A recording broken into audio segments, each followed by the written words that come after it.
Assalamualaikum warahmatullahi wabarakatuh. Selamat pagi anak-anak. Bagaimana kabar kalian hari ini? Semoga semua dalam keadaan sehat walafiat.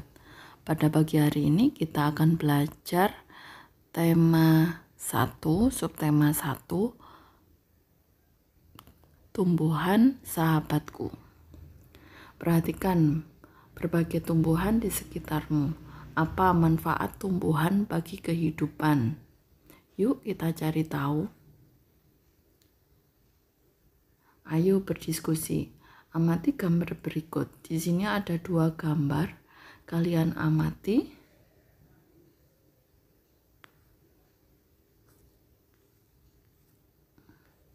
Kemudian buatlah 2 pertanyaan mengenai tumbuhan sebagai sumber kehidupan.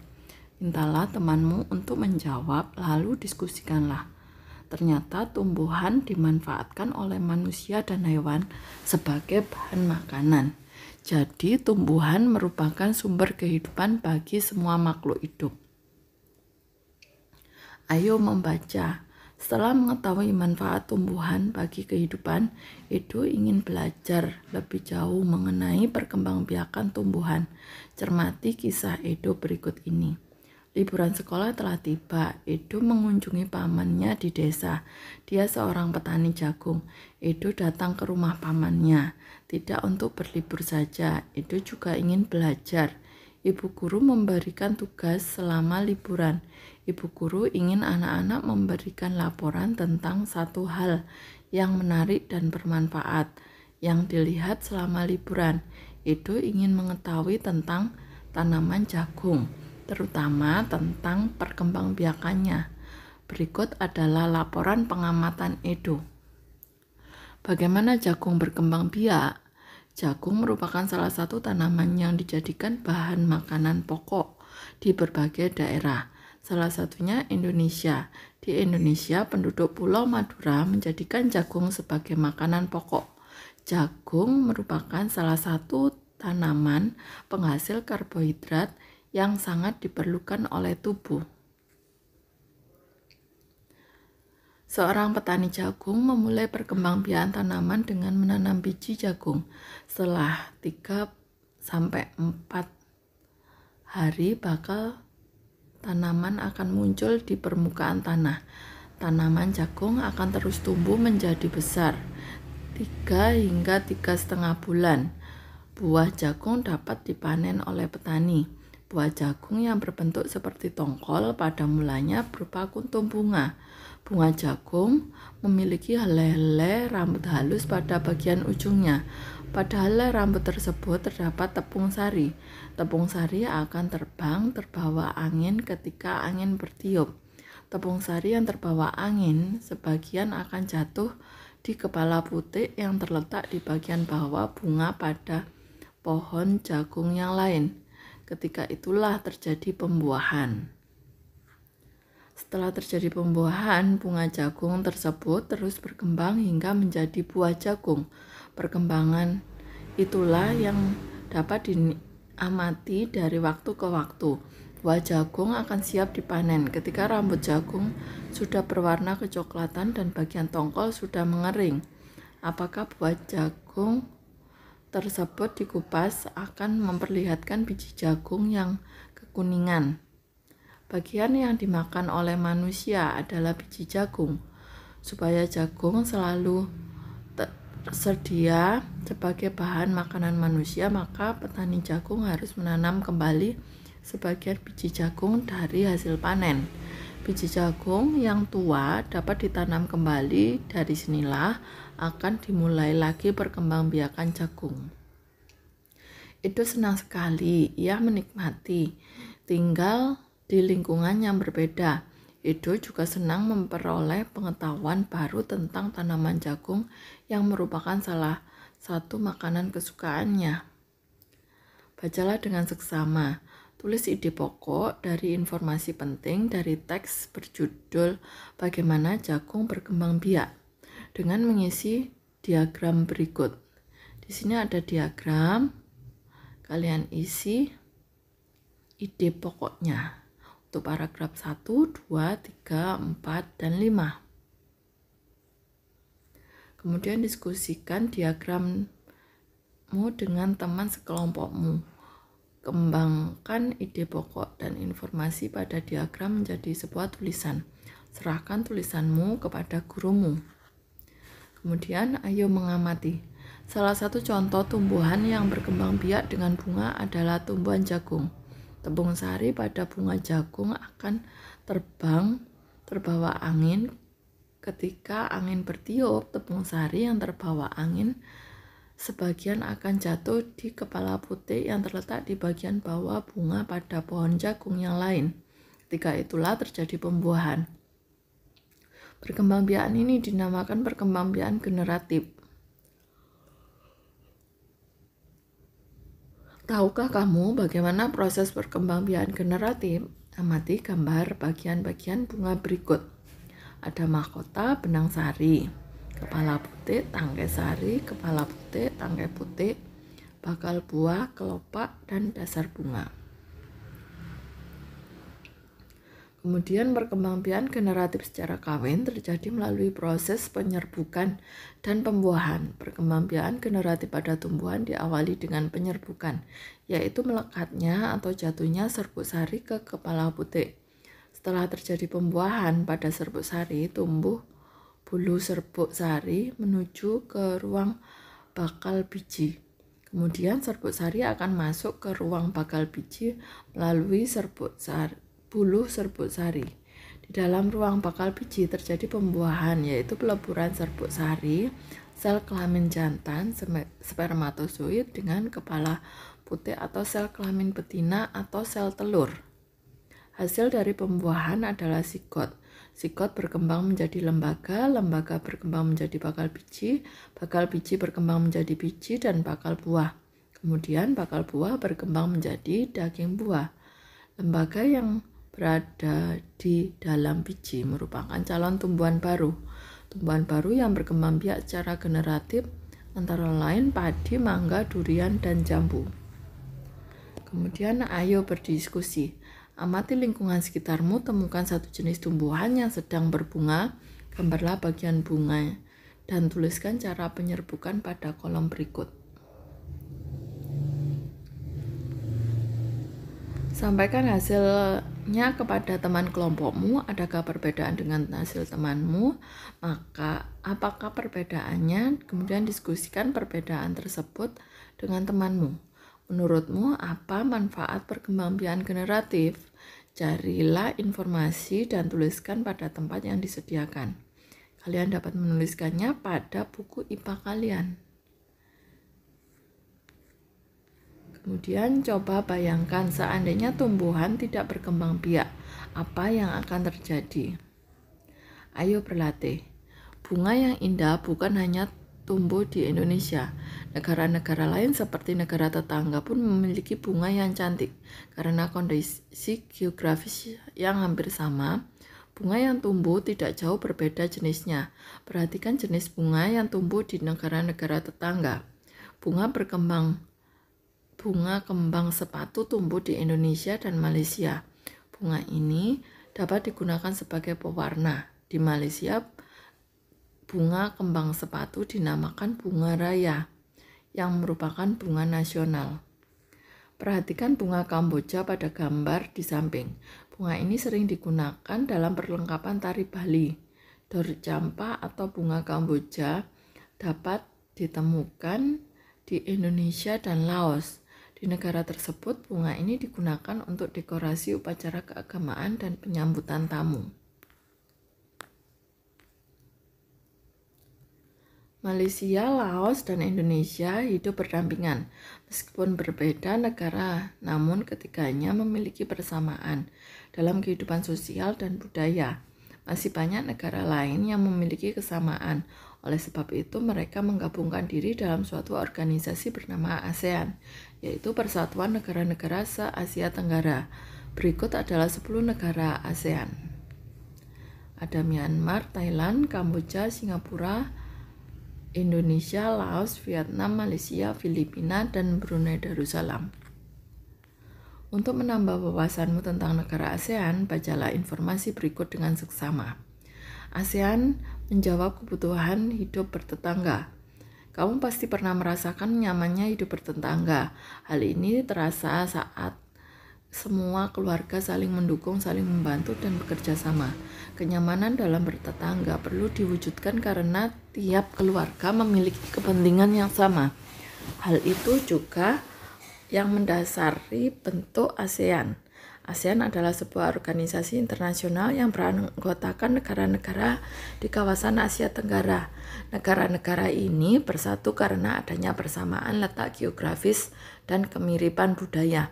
Kepentingan yang sama dalam memajukan pertumbuhan ekonomi, sosial budaya, serta menjaga keamanan kawasan menjadi dasar pertimbangan para tokoh-tokoh pendiri ASEAN. Pada tahun 1967, ASEAN berdiri atas dasar deklarasi Bangkok. Saat itu tokoh-tokoh dari 5 negara yang terlibat dalam diskusi menjadi pencetus dan pendiri organisasi ini. 5 negara yang menjadi anggota pertama ASEAN di tahun 1967 adalah Indonesia, Malaysia, Thailand, Singapura, dan Filipina. Para utusan dari kelima negara tersebut yang sekaligus merupakan tokoh-tokoh pendiri ASEAN adalah Adam Malik dari Indonesia, Tun Abdul Razak dari Malaysia, Tanat Koman dari Thailand, S. Rajaratnam Singapura, dan Narcisco Ramos dari Filipina. ASEAN harus dapat memberikan manfaat bagi semua anggotanya. Untuk itu, berbagai kerjasama dikembangkan untuk memajukan kesejahteraan semua anggotanya. Kerjasama di bidang ekonomi, sosial, budaya, serta politik dikembangkan demi kemajuan semua anggota. Manfaat yang dirasakan oleh negara-negara ASEAN membuat semakin banyak negara yang kemudian bergabung dengan organisasi ini. Saat ini ada 10 negara yang menjadi anggota ASEAN. Berdasarkan urutan waktu bergabungnya negara anggota ASEAN tersebut adalah 5 negara pendiri ASEAN, yaitu Indonesia, Malaysia, Thailand, Singapura, Filipina, yang bergabung pada tanggal 8 Agustus 1967. Brunei Darussalam bergabung pada tanggal 7 Januari 1984.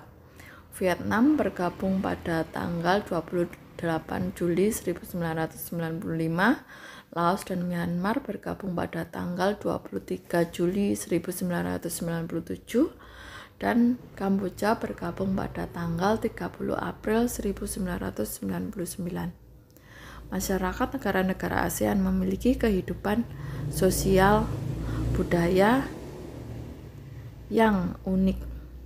Kamu dapat mempelajari dengan membaca teks berikut. Kehidupan sosial budaya masyarakat ASEAN. A. Brunei Darussalam.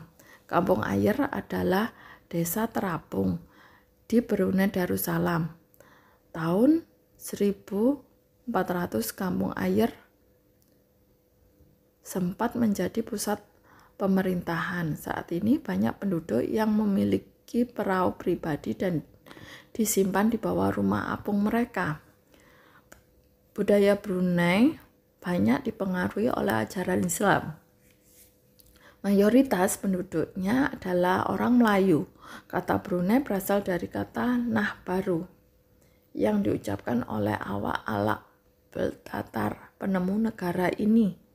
Kata Darussalam berarti tempat yang damai atau rumah. Keamanan dalam percakapan menunjukkan dengan jari telunjuk dianggap kasar. Secara tradisional, orang Brunei tidak berjabat tangan dengan lawan jenis. Melepaskan sepatu adalah kebiasaan umum orang Brunei sebelum memasuki rumah orang. Malaysia, patung Dewa Marungga di Malaysia merupakan patung berukuran 42,7 meter. Patung ini terletak di Batu Caves, gua yang merupakan salah satu kuil Hindu di luar India yang paling populer, yang didedikasikan untuk Dewa Marungga. Malaysia memiliki kota yang bernama Georgetown, yaitu kota yang terdaftar dalam UNESCO World Heritage. Kota ini terletak di Pulau Panang, Georgetown Town adalah kota yang memiliki ragam jenis budaya. Banyak gedung peninggalan masa Eropa dan bangunan bernuansa Melayu Tionghoa. 3 kaum utama di Malaysia yaitu Cina, Melayu, Cina, dan India. Musik tradisionalnya banyak dipengaruhi oleh budaya Cina, Indonesia, India, Islam. Makanan khas adalah nasi lemak. Filipina. Budaya Filipina merupakan hasil perpaduan antara budaya Barat dan Timur. Kehidupan budayanya dipengaruhi oleh budaya Melayu, Cina, dan Spanyol. Bahasa Filipina adalah bahasa nasional dan bahasa Inggris sebagai bahasa pengantar untuk urusan perdagangan atau pergaulan. Ada 8 dialek utama yang digunakan oleh masyarakat Filipina yaitu Tagalog, Cebuano, Ilocano, Hiligaynon, dan atau Ilonggo, Bicol, Waray, Pampango, dan Pangasines. Po dan Opo adalah sebutan orang Filipina terhadap orang yang lebih tua. Mereka memanggil dengan menggunakan kata seperti kuya, ate, manong, atau manang yang menunjukkan rasa penghormatan. Jabatan tangan adalah bentuk salam yang paling sering dijumpai di Filipina. Tarian tingkling merupakan tarian masyarakat Filipina. Tarian ini menceritakan tentang burung tinikling yang berjalan melompat menghindari perangkap bambu petani padi. Kamboja. Banyak candi di Kamboja yang terbuat dari batu. Dewa-dewa dari agama Hindu dan Buddha terukir pada tembok. Tari Apsara lahir pada 2000 tahun lalu. Relief tarian banyak ditemukan di bangunan-bangunan keagamaan di Kamboja. Orang Khmer mengenakan syal kotak-kotak yang disebut krama. Pria dan wanita Khmer mengenakan bandul Buddha pada kalungnya. Tujuannya adalah untuk menjaga dari roh jahat yang membawa keberuntungan. Makanan terkenal Kamboja adalah cha, yang berarti tumisan. Myanmar disebut sebagai negara 1000 pagoda. Hal ini disebabkan karena sangat mudah menemukan kuil-kuil suci Buddha. Mayoritas penduduk Myanmar adalah keturunan Tibet. Bahasa yang digunakan adalah bahasa Burma. Pakaian tradisional Myanmar disebut longyi, mirip sarung Indonesia. Namun kain ini membelit sebagian tubuh mereka mulai dari perut hingga betis. Longyi berbahan kain katun bukan saja dikenakan pria dewasa namun juga anak-anak dan wanita. Vietnam. Permainan menangkap jangkrik dengan mata tertutup adalah permainan tradisional anak Vietnam. Anak yang berada di tengah lingkaran, matanya ditutup kain, menangkap salah satu teman yang menebak namanya. Vietnam terkenal dengan baju khasnya yang disebut áo dai. Topi caping pun banyak ditemui di sana. Orang Vietnam gemar duduk di dingklik, yaitu kursi yang sangat pendek. Bukan hanya untuk makan, bahkan untuk mengobrol pun mereka senang duduk di atas dingklik. Mayoritas orang Vietnam memiliki nama keluarga Nguyen. Hal ini disebabkan karena dinasti Nguyen berkuasa mulai 1803 hingga 1945 dan merupakan dinasti terakhir di Vietnam. Kemudian Laos. Nama Laos berhubungan dengan penemuannya yaitu Ai Lao. Orang Laos terkenal kesabarannya dan kesederhanaannya. Hal ini terkait dengan ajaran agama Buddha yang banyak dianut masyarakatnya. Olahraga tradisional di Laos adalah katao, seperti olahraga bola voli namun menggunakan kaki atau menggunakan pemukul bola. Bola terbuat dari anyaman bambu. Tahun baru Laos disebut Bun Pimai. Semua penduduk membersihkan rumah, mengenakan pakaian baru dan mencuci patung-patung Buddha. Makanan utama bangsa Laos adalah nasi atau beras ketan yang dimakan dengan tangan langsung. Orang Laos menyebut dirinya Lukom Niao, yang artinya anak turun nasi ketan. Upacara sakral pemberian sedekah atau dikenal dengan Saibat merupakan upacara Laos. Para biksu membawa bakul kecil mengitari sebagian kecil kota untuk memberi sedekah dari penduduk setempat yang mayoritas agama Buddha. Kemudian Singapura memiliki lambang negara yaitu Merlion. Merlion adalah patung berkepala singa dan berbadan ikan. Menurut mitos, Singapura dahulunya adalah kampung ikan. Kampung ini bernama Temasek yang berasal dari bahasa Jawa yang artinya lautan.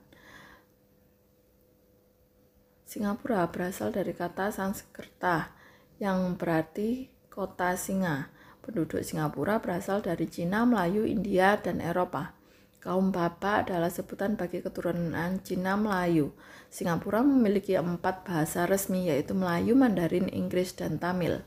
Masyarakat Singapura memiliki budaya jalan kaki. Sekitar 80% masyarakat memilih berjalan kaki kemana-mana. Hal ini disebabkan harga kendaraan yaitu mobil dan bahan bakar sangat mahal.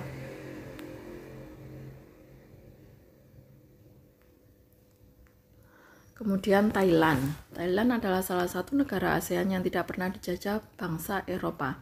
Thailand dalam bahasa Thai adalah Pratet Thai, yang artinya tanah kebebasan. Sejak tahun 1800-an, Thailand berubah nama antara lain Siam dari bahasa Sanskerta yang artinya gelap atau coklat, dan Thailand.